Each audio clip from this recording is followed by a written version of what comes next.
questions and she's not, doesn't know the answer to because she hasn't thought about it. So let's start. Do you think a person can have too much Botox? Oh, okay. Do you think a person can have too much Botox? I think so. I think so.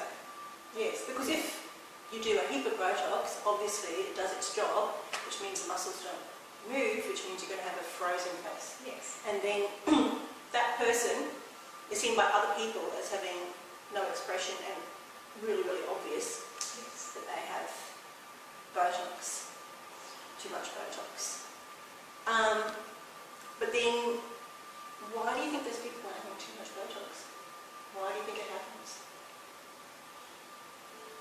I just think some people have a different idea of what looks good and what doesn't, or... I think some people are like that. They want no movement and they think that looks good, and it doesn't look natural.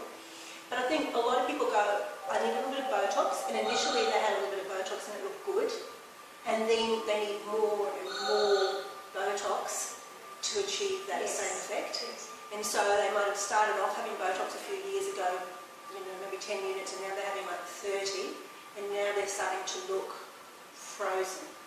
So the question is, well, what do? I don't want to look frozen. Botox has been great, and particularly in the upper face, this is where we often use the Botox.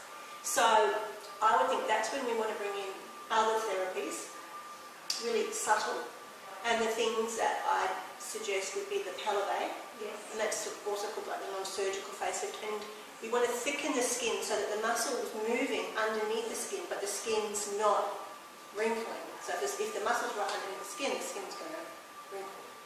So that would be one, and the other one that we're having a lot of great response is the vampire facelift, which with your own blood increases the dermis. And so, particularly, would you agree? Absolutely. Okay, this is my last question. Are you ever too old for Botox? I think so. I think there are sometimes it doesn't work for an older person. That's right. Sometimes you get a woman come in, an older woman who goes, oh, I hear that Botox fixes everything, I want Botox. And so, if you make that muscle not move, but that you can't see a difference in that face because of it, well then it's not working. But then on the other hand, you can get two people the same age who've, either because of their parents or because of the way they've looked after their skin is a different biological age. And so therefore there are a lot of people who at the age of 70 do really well with Botox, and there are a lot of women at the age of 70 that you go, well, we should try something else before the Botox. Okay, that's our chat about Botox. Next time is Phyllis. Thanks, bye.